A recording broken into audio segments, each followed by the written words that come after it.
Hey guys, tonight we're rewinding the clock way back, farther than your last failed New Year's resolution, farther than your grandma's childhood, all the way to the dusty dawn of civilization itself. Picture this. You're standing in the scorching Mesopotamian sun, sandals sticking to mud brick streets, while some bureaucrat chisels tax records onto a clay tablet. You'd last about 5 minutes here before begging for air conditioning and a cold brew. So, before you get comfortable, take a moment to like the video and subscribe, but only if you genuinely enjoy what I do here. Drop a comment telling me where you're watching from and what time it is. I love imagining you all curled up in bed while I whisper tales of ancient chaos into your earbuds. Now dim the lights. Maybe turn on a fan for that soft background. And let's ease into tonight's journey together. You lurch through the gates of Uruk, lungs burning from the silt-laden wind. This is the city, population 50,000, basically a TikTok influencer's follower count. But in 2800 BCE, it's metropolis. The air reeks of fermenting barley beer and donkey dung, a combo that'd make even a frat party smell like a spa. Around you, traders haggle over copper ingots like it's Black Friday, and scribes squint at cuneiform, inventing accounting, humanity's first mistake. Then comes Sargon of Akkad, orphaned baby, floated down the Euphrates in a reed basket. Sound familiar? Yeah, Moses totally plagiarized. By 2300 BCE, he's welded Mesopotamia into history's first empire with a mix of charisma and brutality. His secret: a standing army of 5,400 men lugging bronze maces, ancient world's equivalent of bringing a tank to a knife fight. Fun fact, his daughter, Enheduanna, becomes the first named author in history, writing hymns so fire they're still recited centuries later. Girl boss energy. But here's the twist. Sargon's subjects hate him. One tablet whines about his troops leaving no breakfast table unplundered. The Akkadian Empire collapses within 3 generations, proving that nepotism and unchecked conquest age like milk. Historians still debate. Was Sargon a visionary or just a thug with good PR? Meanwhile, you're just trying not to step in that puddle of... Is that bitumen? Yep, ancient asphalt. They paved roads with it. Your sneakers are ruined. The air in Giza hangs thick with the tang of sweat and limestone dust, like a gym locker room, but with more existential dread. You're ankle deep in sand, squinting at a ramp that coils around the half-built Great Pyramid like a serpent. Somewhere above, 20,000 laborers are hauling 2.5-ton blocks with nothing but ropes, levers, and a disturbing lack of OSHA regulations. One wrong step, and you'd be flattened faster than a TikTok trend. A foreman barks at you in ancient Egyptian, which, by the way, sounds suspiciously like a cat coughing up a hairball, and thrusts a chisel into your hands. Congrats, you're now part of the most ambitious construction project in human history. The secret to those perfectly aligned corners? Not aliens, sorry, conspiracy theorists, but water-filled trenches used as giant levels. The real kicker, workers got paid in beer. Actual salary records show daily rations of 4 to 5 liters, because nothing says workplace safety like tipsy stonemasons. Fun fact, the pyramid's core contains mysterious voids recently discovered via cosmic ray imaging. Could be structural gaps, or Khufu's secret snack stash. Archaeologists are still scratching their heads, but forget the Hollywood slave driver narrative. Skeletons found in worker villages reveal surprisingly good health care. Set bones, healed fractures. These were skilled laborers who ate better than medieval peasants. Though, let's be real, you'd still trade your iPhone for a single ibuprofen after day one of hauling granite under the Sahara sun. Historians still debate, were the pyramids built by seasonal farmers during Nile floods? Or were they ancient Egypt's version of a stimulus package? Either way, you're just trying to ignore the blisters forming under your linen wraps. Someone passes you a clay cup of that infamous beer. It's warm, chunky, and tastes like sourdough starter gone rogue. You gag. The foreman laughs. Welcome to the Bronze Age, kid. The ground shudders beneath your feet like a subway train passing too close. Except there's no subway, just Thera's volcano announcing it's about to rewrite history. You're on Crete, 1600 BCE, and the sky just turned the color of a rotting pumpkin. Ash drifts down like malignant snowflakes, sticking to your eyelashes. Somewhere out in the Aegean, a 40-meter tsunami is gathering strength, and let's be honest, your doggy paddle skills won't cut it. Minoan merchants scramble through the streets of Knossos, grabbing frescoes and gold, while the palace's famous bull-leaping murals crack from the heat. The air smells like a struck match mixed with roasting seafood. Because yes, the volcano just deep-fried an entire fishing fleet. A priestess shoves a clay tablet into your hands. Its linear B script hastily scrawled, Poseidon angry, offer more wine. Too late for that, ma'am. Fun fact, the eruption was so loud it was heard in Egypt. Plutarch later claimed it shattered every window in Alexandria. Except windows wouldn't be invented for another 2,000 years.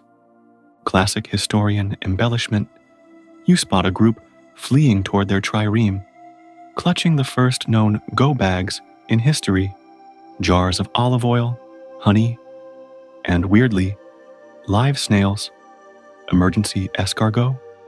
As you sprint after them, the horizon ignites in a pyroclastic rainbow. Thera's explosion is about to be 4 times stronger than Krakatoa, and the resulting climate chaos will topple empires from Mycenae to Babylon. Talk about a bad Yelp review. Historians still debate, did this disaster inspire Plato's Atlantis? Tale, the timeline fits, but good luck getting academics to agree on anything. Meanwhile, your sandals are melting to the dock. The ship's captain yanks you aboard as the first superheated wave crests behind you. Next stop, Egypt. He coughs, assuming it's still there. The metallic tang of blood hangs heavy in the air as you march in lockstep with Tiglath-Pileser III's elite iron core. Around you, the Assyrian war machine rolls forward with terrifying precision. Chariots with blade-rimmed wheels spinning like food processors, siege towers creaking like old floorboards under their own weight. You're handed a bronze helmet that smells like the last guy who wore it didn't survive to wash his hair. A trumpeter sounds the advance just as the first volley of enemy arrows darkens the sky. The guy next to you mutters, what might be history's first recorded "oh shit" as you both raise your shields. The arrows thud into the leather-covered wood like a hailstorm on a trailer park roof. Fun fact, Assyrians invented the world's first professional army with standardized equipment. Think ancient Roman legions, but with more flaying alive as a motivational tool. Their secret weapon, psychological warfare. They'd publicly skin rebel leaders alive, then display the artwork in their palace reliefs like some Bronze Age Pinterest board of terror. You're jolted forward as the battering ram connects with the city gates. Through the dust, you spot Tiglath-Pileser himself, the Steve Jobs of ethnic cleansing, watching calmly from his chariot. This is the man who perfected mass deportation, shuffling entire populations around like chess pieces to prevent rebellions. Historians still debate, was this systematic relocation a stroke of administrative genius or just organized trauma? Meanwhile, you're trying not to slip in the growing puddle of, well, let's just say the city's defenders should have laid off the lentils. As you breach the inner courtyard, a child's toy, a crude clay horse, crumbles under your boot. The last defender, some teenager who probably just wanted to impress his crush, swings a rusted sickle at you.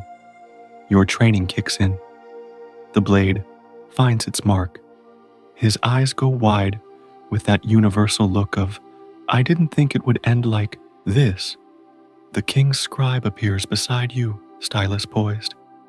Name and unit for the after-action report? He asks, completely unfazed by the carnage. Somewhere behind you, a soldier vomits. The scribe sighs and adds, and mark down another, new guy who can't handle his first kill. The scent of lotus perfume and something suspiciously like burning hair hits you as you slip through the silk curtains of Cleopatra's private chambers. Moonlight glints off the golden goblet in her hand, currently being used to test a new poison on a convicted pickpocket. The poor guy's convulsions look like he's attempting the world's worst breakdance routine. 7th one this week. Cleopatra sighs, swirling the wine-dark liquid, still too slow. I need something that says dramatic exit, not awkward food poisoning. Her voice carries the same exasperation as a modern influencer, unhappy with her latte art. Fun fact, the queen kept a personal pharmacopoeia of toxins, from asp venom to oleander extracts, all tested on prisoners. Historians suspect she even authored a lost medical text called On Poisons, which basically amounted to murder for dummies. A crash echoes from the hallway. You instinctively duck behind a statue of Isis as Octavian's soldiers burst in, their Roman sandals squeaking on the polished marble. Cleopatra doesn't flinch. Instead, she arches an eyebrow and says something in perfect Latin that makes the lead centurion blush to his ear tips. Historians still debate, was her famous suicide by Aspie a calculated political statement or just the ultimate mic drop? The truth? She probably used a cocktail of hemlock and opium. Asp bites cause hours of agony, and this queen never left her eyeliner smudged. You're still weighing whether to bolt when Cleopatra locks eyes with you.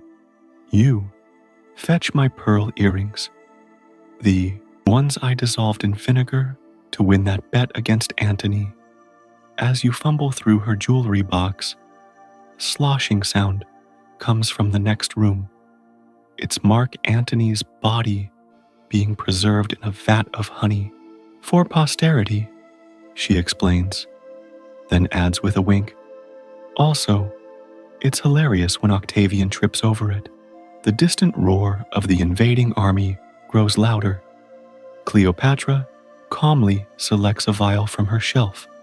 "This one," she murmurs, "fast, painless," and leaves the complexion radiant. She downs it in one gulp. You freeze, waiting for the dramatic collapse. Instead, she smacks her lips. Ugh, needed more mint. The stones beneath your palms are unnaturally warm, as if the Western Wall itself is feverish with millennia of grief.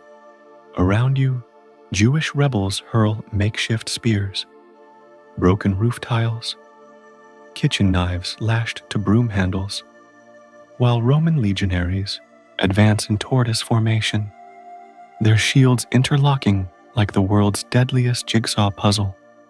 The air tastes of smoke and charred bread, someone's last batch of challah burning in a collapsed bakery. A teenager next to you, his voice still cracking, screams the Hebrew equivalent of "eat lead" as he flings a rock. It bounces harmlessly off a scutum. The centurion behind it doesn't even break stride. Fun fact: Titus didn't plan to burn the second temple. His soldiers went rogue, torching it during the sack. The molten gold from its decorations allegedly seeped between the stones, which is why medieval alchemists later chipped away at the ruins like caffeine-addicted woodpeckers. You duck as a flaming arrow whizzes past, embedding itself in a stack of Torah scrolls. The resulting blaze illuminates the mosaic floor beneath your feet, a riot of blue and gold tiles depicting the menorah. In a few hours, this artwork will be pried up and shipped to Rome as war loot, eventually inspiring the Arch of Titus's famous reliefs, history's greatest flex. Historians still debate, did the Jewish defenders actually practice cannibalism during the siege, as Roman sources claim? Probably propaganda. But given that they were eating shoe leather by the end, you can't entirely rule it out. A crash reverberates through the courtyard, the temple's inner veil tearing from top to bottom. Somewhere in the chaos, a woman is sobbing the Shema prayer. A legionary kicks open a storage closet, expecting gold, and instead finds 3 generations of a family huddled together. He hesitates. For half a heartbeat, you think mercy might win.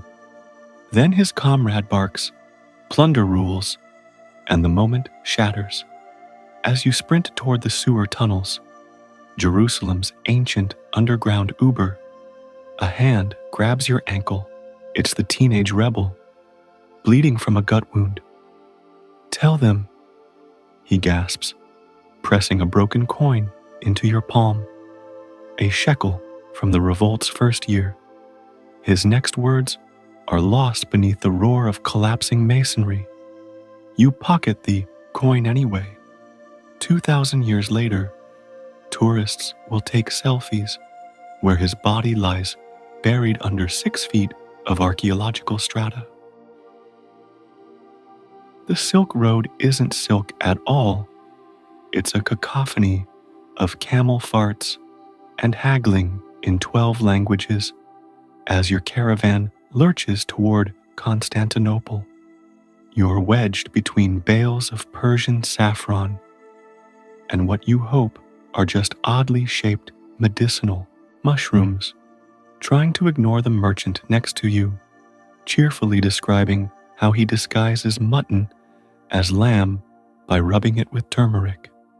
The real horror, his secret ingredient is way tamer than what's coming down the trade routes from the east.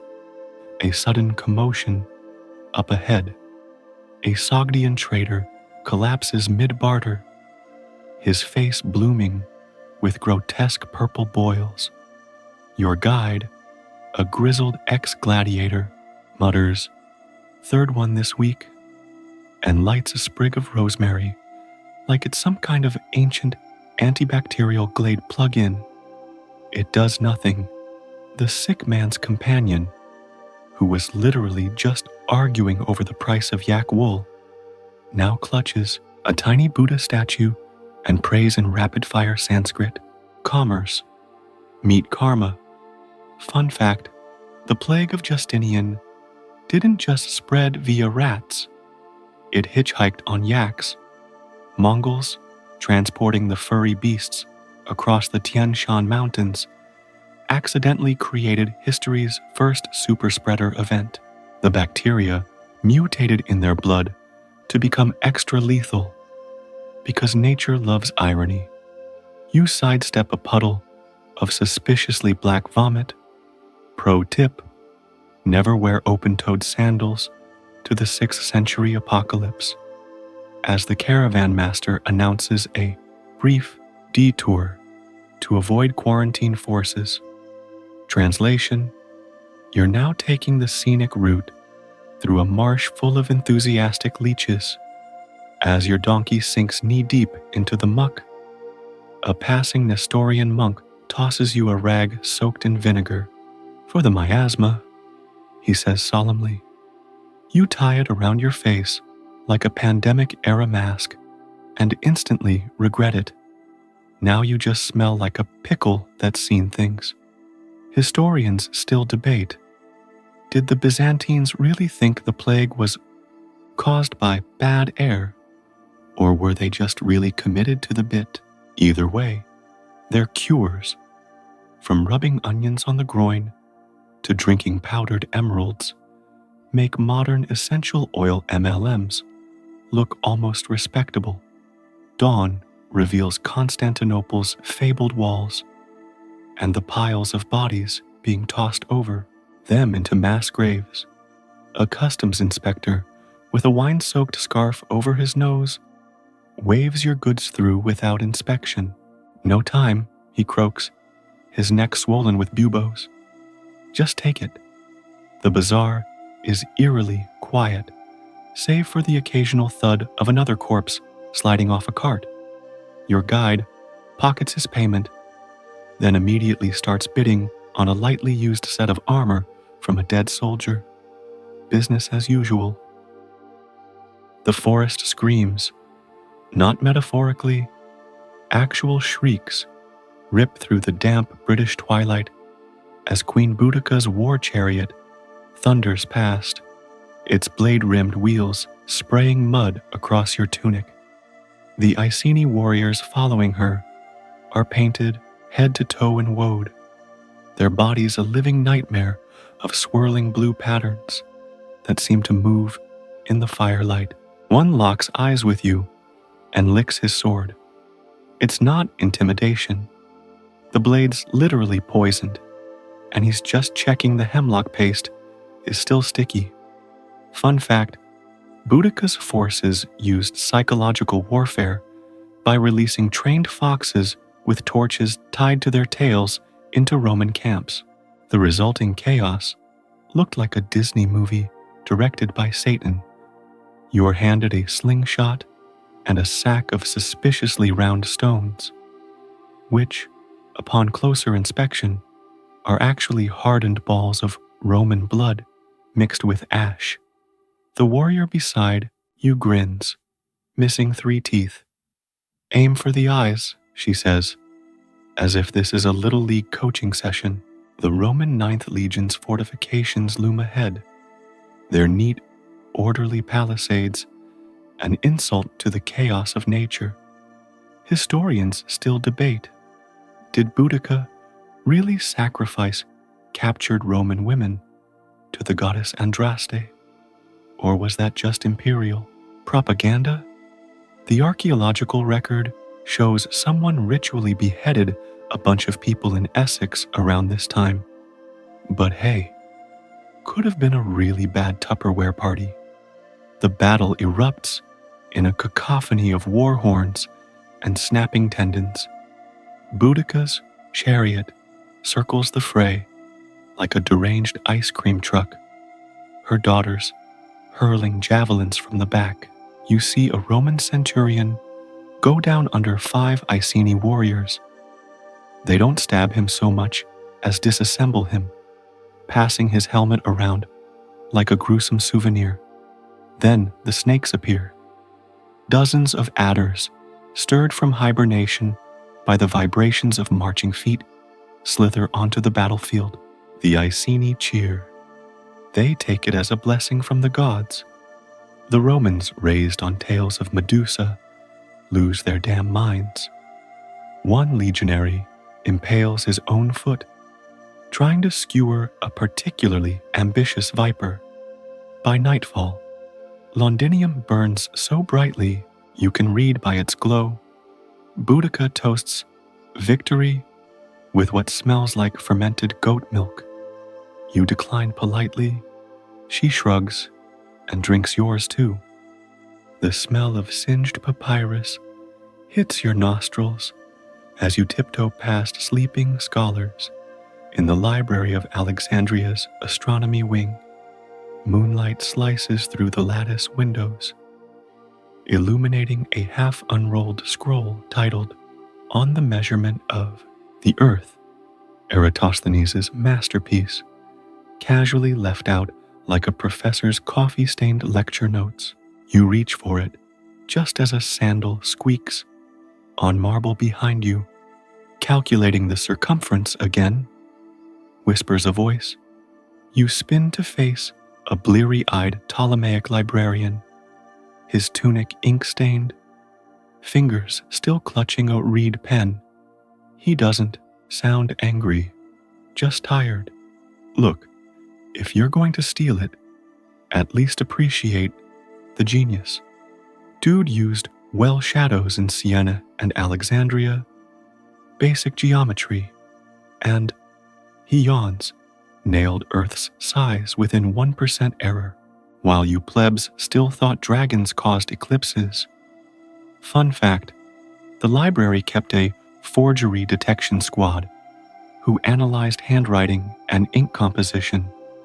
Their most infamous bust? A fake Homer sequel where Odysseus opens a bed and breakfast in Ithaca. You're stuffing the scroll into your satchel when a commotion erupts downstairs. Caesar's troops are accidentally torching the harbor docks, and the fire's spreading. The librarian sighs. Knew we should have digitized these. At your blank look, he amends. I mean, made clay tablet backups. Obviously. Historians still debate. Did the library's destruction actually set human knowledge back centuries? Probably not. Most texts existed elsewhere, but the organization of knowledge, their Dewey Decimal System involved mummified ibises, was irreplaceable. Smoke curls under the door as you bolt for the back exit, passing the restricted section. A glint catches your eye. Caesar's personal cipher wheel, abandoned mid-scroll. You pocket it. Turns out his infamous shift-by-3 code is hilariously easy to crack. Later, in a Roman tavern, you test it on a scrap of intercepted military mail. Brutus stop emo haircuts. Stop. Huh. The librarian finds you at dawn, salvaging scrolls from a smoldering rubbish heap. He hands you a tiny, perfect brass model of Aristarchus's heliocentric solar system. Hide this somewhere safe, he says. Humanity'll need it in, about 100 years. As he walks away, you realize the model's sun is a fleck of Libyan desert glass, formed when a meteorite hit sand so hard it turned to gold-green crystal. Fitting, really. The Hungarian steppe wind howls like a scorned lover as you crouch in the tall grass, watching Attila the Hun plant his golden shovel into the dirt with the gravitas of a CEO signing a hostile takeover. His horse, a shaggy, barrel-chested beast, currently gnawing on a soldier's leather boot, snorts in approval. This land, Attila announces in passable Latin, is now mine. He says it the way someone might claim the last slice of pizza. The Frankish envoy across from him turns, the color of spoiled milk. There are rules to this diplomatic theater, and the Huns just set them on fire. Fun fact, that golden shovel wasn't just for show. Huns literally used their weapons as surveying tools. Swords marked boundary lines, arrows measured distances. Nothing says property rights, like a people who could kill you and calculate acreage with the same tool. You're handed a clay cup of kumis, the fermented mare's milk that fuels the Hun Empire. It smells like a barnyard accident and tastes like someone bottled gym socks. Drink, grunts the warrior beside you, his face a roadmap of scars. Or are you as weak as those Roman boys who cried after one sip? Across the camp, a group of captured Roman engineers are indeed gagging, while Huns laugh so hard they're crying. Historians still debate, was Attila's infamous Scourge of God title self-propaganda or a PR nightmare from his enemies? The man himself seemed to enjoy the ambiguity. His ambassadors would deliver threats while casually sharpening knives. A commotion erupts near the royal yurt. Attila's latest wife, Ildiko, has just been caught with a Gothic dagger under her pillow. The Hunnic court holds its breath as Attila examines the blade, then bursts out laughing. "Good," he booms, handing it back to her. A queen should keep her husband on his toes. He dies a week later on their wedding night, not by dagger, but from what historians suspect was a combination of alcohol poisoning and a nosebleed that just wouldn't quit. As the empire fractures into warring factions, you pocket one of Attila's gold coins, minted with his face scowling like a man who just found a hair in his soup. The horse blood drinking, the strategic terror, the sheer audacity of it all. You'll miss this madness. The sea off the coast of Dvaraka churns like a drunkard's stomach as you cling to the ship's mast, watching the fabled city crumble in real time. Krishna's capital isn't just sinking, it's folding in on itself, towers collapsing like sandcastles under a toddler's fist. The salty spray on your lips tastes like irony. This is the second time you've witnessed a civilization end in water. At least this one comes with better special effects. Fun fact, underwater excavations in the 2000s revealed a submerged city with artifacts matching Mahabharata-era descriptions, including a stone anchor shaped like a lotus, because ancient Indians had aesthetic even in maritime engineering. A soldier shoves past you, his arms full of, are those peacock feathers?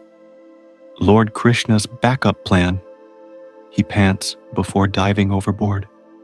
You squint at the receding shoreline, where the real Krishna stands calmly in the chaos, directing refugees with the serene focus of a DMV employee on his fifth coffee.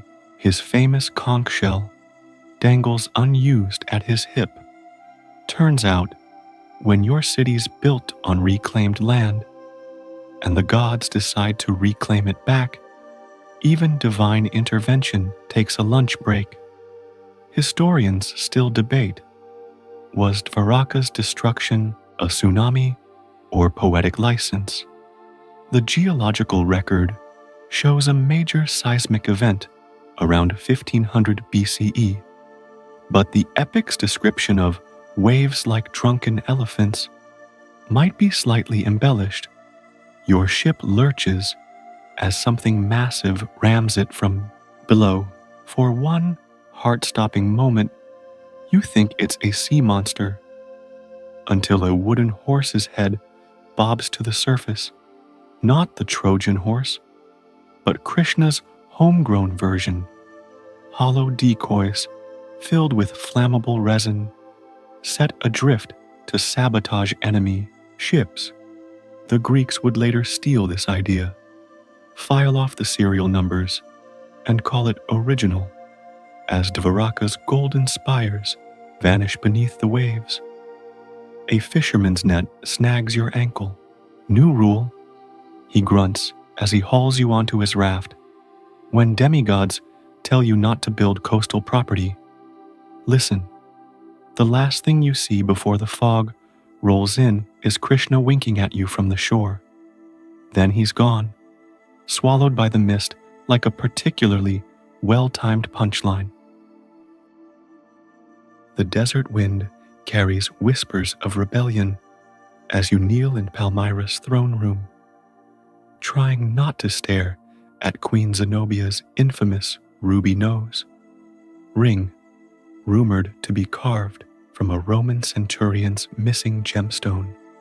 She paces before you in full legionary armor, reciting Homer in Greek while her generals wait for battle plans. The vibe is part poetry slam, part military briefing, and entirely terrifying.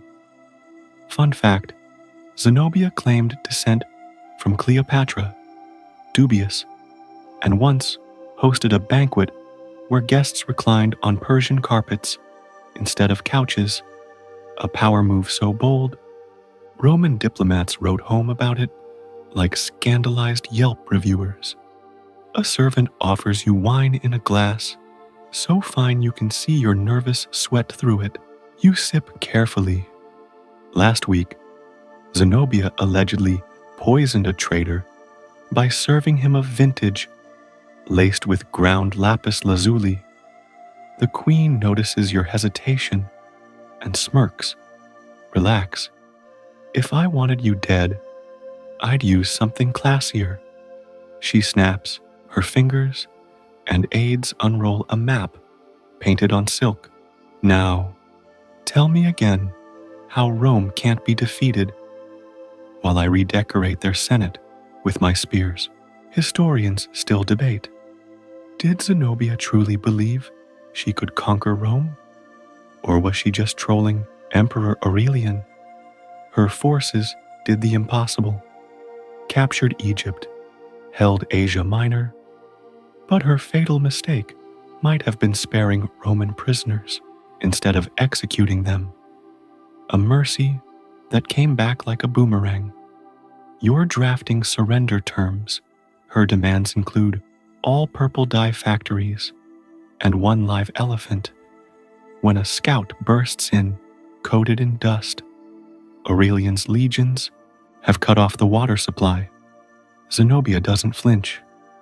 Good, she says. Now they're trapped in the desert with us. That night, you catch her alone, polishing a sword with her hair. Not a metaphor. She's literally using her braid as a whetstone. Pro tip, she murmurs. Always keep your weapons and hairstyle multi-purpose. Dawn reveals the Roman siege engines encircling the city. Zenobia mounts her war camel. Yes, camel, wearing a helmet crest, dyed Tyrian purple. The message is clear. She'll bleed Rome dry one way or another. The stench of burning cedar and melting gold sears your nostrils as you crouch behind a half-collapsed column in Carthage. Scipio's legions have breached the final defenses, and the streets run red, not just with blood, but with the famous Tyrian purple dye vats. The Carthaginians smashed in desperation. Your sandals stick to the cobblestones with every step. The syrup-like mixture of wine, blood, and centuries of trade empire swirling around your ankles. Fun fact, Carthaginian senators reportedly committed mass suicide in the temple of Eshmun by drinking liquid amber, a molten resin cocktail that hardened in their throats. Archaeologists found their skeletons still seated upright, fists clenched around their gold signet rings. A Roman centurion kicks open a pottery shop door beside you, expecting loot, and instead finds an elderly merchant calmly eating figs. "You're late," the man says, in flawless Latin, offering the soldier a piece. The baffled legionary accepts. It's this exact, surreal civility that's defined Carthage's downfall. Yesterday's trading partners are today's executioners. Historians still debate, did Rome really salt the earth afterward? Probably myth, but the symbolic gesture stuck because nothing says petty like ruining farmland for future generations. You duck into an alley just as a group of Carthaginian women emerge from a burning house, their gowns sewn with pearls. One presses a tiny glass vial into your palm. Perfume? Poison. Before walking straight into the Roman line, her head held high. The vial contains a single saffron thread floating in almond oil. When you sniff it, the scent is inexplicably fresh, like morning in a city that no longer exists. A crash echoes from the harbor where the last Punic warship burns, its payload of African ivory popping like corn in the flames. Somewhere in the smoke, a Roman soldier starts singing an off-key victory chant. His comrades join in, butchering the lyrics. History won't remember this moment, just the propaganda version Scipio will commission for his triumph parade. The monsoon rain hammers down like the gods themselves are sobbing as you squelch through knee-deep mud toward King Porus's war camp. Somewhere in this tempest, 200 drunken war elephants are trumpeting their displeasure. Their handlers fed them rice wine to enhance aggression. And now the pachyderms are swaying like frat boys after happy hour. One locks bloodshot eyes on you and burps. You freeze. This is how you die, trampled by an intoxicated 4-ton toddler. Fun fact, Porus's archers used arrows dipped in mad honey, a hallucinogenic rhododendron brew that made Macedonian soldiers collapse in giggling heaps. The Greeks retaliated by throwing beehives. War was weirdly creative back then. Alexander's forces are just across the Hydaspes River, their sarissa pikes glinting through the downpour like a deadly cornfield. You're handed a wicker shield that feels about as protective as a paper napkin. "Aim for the riders," mutters a Punjabi soldier, demonstrating how to jab upward between an elephant's ribs. His demonstration involves an alarming amount of personal risk. Historians still debate.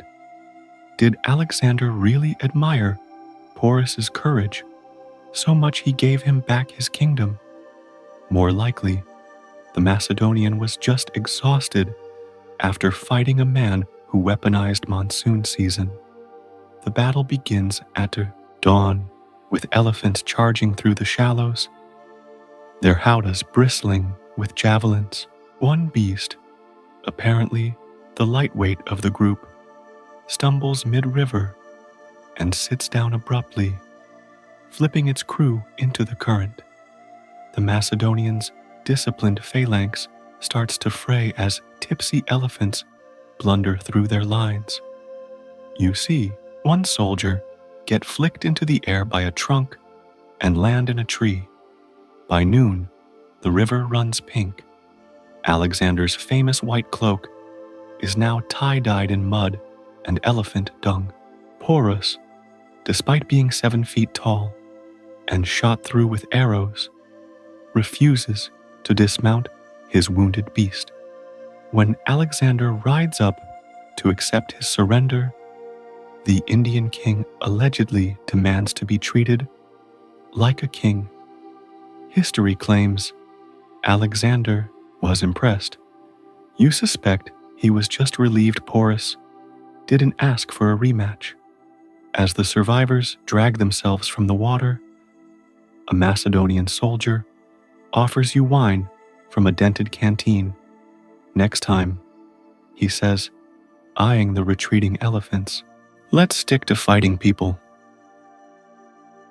The stench of vinegar-soaked leather assaults your nostrils as you crouch in a ditch outside Capua, watching a Carthaginian spy peel the sole off his sandal.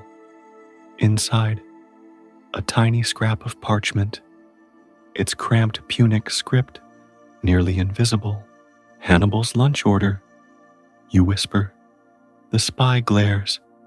Battle plans, written on donkey skin because Roman customs officers never check footwear. He says it like this is perfectly normal, not the ancient equivalent of smuggling nuclear codes. In a crock. Fun fact, Hannibal's messengers also used invisible ink made from gallnut juice. Revealed by vinegar vapor, the Romans countered by making captured spies hold live coal until they talked. Turns out, most cryptography fails when faced with third-degree burns. You're tasked with carrying a reply message south, sewn into your horse's bridle. The encryption key, a nonsense children's song about turnips. As you ride, the Alps loom ahead, their snow-capped peaks triggering flashbacks to Hannibal's infamous crossing, where elephants walked over drugged, half-frozen mercenaries like nature's whoopee cushions. Historians still debate, did Hannibal really lose an eye to a swamp infection? Or was it a cover story for a war injury? The man himself cultivated the myth, wearing increasingly outrageous eye patches to unnerve enemies. At a river ford, you spot Roman scouts and quickly bury the bridle in a pile of, oh gods, fresh elephant dung. The ruse works. The soldiers gag and veer away. That night, you retrieve the reeking leather and meet Hannibal's quartermaster in a cave lit by suspiciously human-sized lamps. Don't ask. He reads the message, then bursts out laughing. The Romans think we're attacking from the east. He tosses you a coin stamped with a warthog. For your trouble. Also, burn those pants. Dawn reveals why the Carthaginians are so smug. Their main force was just 20 men with torches, while the real army slips toward Rome via an Etruscan sheep trail.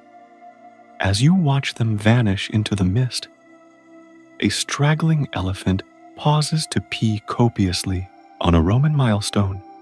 Somewhere, Scipio Africanus just felt a shiver down his spine. The Domus, Auria's hallways, echo with phantom lyre music as you tiptoe past crumbling frescoes of Nero's greatest hits. There's the one where he accidentally kicks his pregnant wife in the stomach. And oh look, that's the fresco commemorating the time he fed Christians to lions as dinner theater. The air smells like stale rose petals and bad decisions. Fun fact, Nero's rotating dining room ceiling was powered by enslaved rowers in a hidden basement, cranking gears. Like some ancient peloton from hell, archaeologists found their skeletons still chained to the mechanism. A rat scuttles over your foot, carrying what looks like a tiny golden laurel wreath in its mouth. You follow it into the throne room, where moonlight spills through the oculus, illuminating a child's wooden doll propped on the blackened throne. Its face is melted. Historians still debate, did Nero actually fiddle while Rome burned? Unlikely. Fiddles weren't invented yet, but he did rush back from Antium to perform an epic poem about Troy's destruction as the city smoldered. The man missed his calling as a disaster influencer. You pocket a cracked emerald from the floor. Nero used them as reading glasses, because of course he did. When a gust of wind slams a door shut behind you, the lyre music stops. In the sudden silence, you hear something worse, the scritch-scratch of a stylus on wax. Turning slowly, you see him, not a ghost, but one of Nero's surviving scribes, now a hunched old man compulsively writing the same phrase over and on a tablet. Qualis artifex perio. What an artist dies in me. The last narcissistic words of an emperor who thought his death should win a Pulitzer. The scribe looks up, eyes milky with cataracts. He's still here, he whispers, pointing at the doll. In the walls. Outside, dawn stains the sky, the color of a healing bruise. You back away slowly. Some curses aren't meant to be unpacked. The storm hits at midnight, a biblical tempest that sends Persian warships cartwheeling through the Hellespont like toy boats in a bathtub.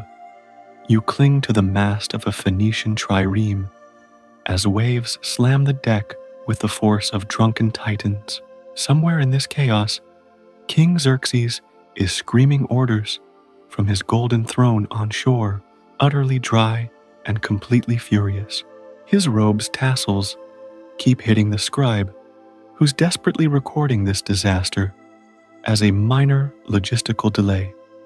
Fun fact, when the storm destroyed Xerxes' first pontoon bridge, he ordered the sea itself whipped with chains as punishment. The executioners apparently took this seriously because archaeologists found rusted manacles in the strait. A lightning flash illuminates the horror show. Egyptian supply ships disintegrating as jars of olive oil explode like popcorn. Babylonian archers clinging to drowning horses. And, oh gods, is that a war elephant surfing past on a broken mast? Its terrified trumpeting sounds weirdly like a didgeridoo. Historians still debate, did Xerxes really bring water 207 triremes? Or was that Persian fake news? Modern sonar scans show the seafloor littered with wrecks, but also an alarming number of ships that turned out to be oddly shaped rocks. You're thrown overboard into water so cold it feels like 1,000 needles. As you sink, a hand grabs your hair. It's a Greek diver harvesting armor from corpses. He shoves a reed into your mouth and points upward. You breach the surface just in time to see Xerxes' second bridge of boats snap like a breadstick. The king's wail of rage carries even over the thunder. Dawn reveals the strait choked with splintered wood and bloated camels. Why did they bring camels? The surviving Phoenician sailors are already salvaging planks to rebuild. One winks at you and holds up a dripping Persian banner, souvenir for the wife. As you wash ashore on Greek territory, a Spartan scout squints at your waterlogged state. Persian? He grunts. You shake your head. Good, he says. and tosses you a hunk of stale bread. Eat. Tomorrow, we kill the survivors. The scent of crushed chamomile rises from Marcus Aurelius's pillow as you stand vigil in his campaign tent. Outside, the Danube murmurs against its banks, while Germanic tribes shout drunken taunts across the water. Tonight's bizarre lullaby for the dying philosopher king. His feverish fingers trace the words of meditations in the air, lips moving soundlessly. A moth flutters around the oil lamp, casting jittery shadows that make his sunken face look momentarily young again. Fun fact, Marcus carried a stash of chrysanthemum petals to mask battlefield stench. Modern analysis suggests they were actually feverfew, a migraine remedy. Turns out running an empire while writing existential self-help gives you headaches. A commotion at the tent flap. The doctors are arguing about whether to try Parthian chicken soup, garlic, opium, and questionable broth, or just keep bleeding. Him. The emperor waves them off weakly. Enough, he rasps. Fetch Commodus. The aides exchange glances. No one moves. Outside, an owl hoots, the same one that's been perched on the standard for 3 nights.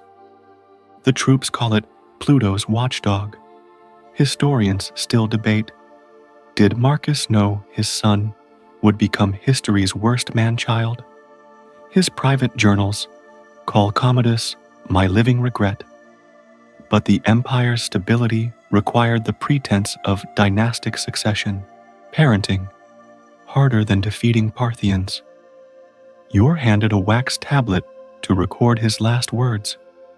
The stylus hovers as Marcus suddenly grips your wrist. His palm is shockingly warm. The universe is change, he whispers. But a cough racks his frame. The unfinished thought hangs like the mist over tomorrow's battlefield. Dawn stains the tent fabric the color of watered wine. The owl departs. Somewhere beyond the camp, a Germanic woman sings a lullaby to her child. The same melody, improbably, that Marcus's nurse sang to him 80 years prior in a different war, under different stars. The oil lamp sputters out just as his chest stills. Outside, the river flows on. The world turns. The petals in his pillow smell like spring. End of script. Sweet dreams.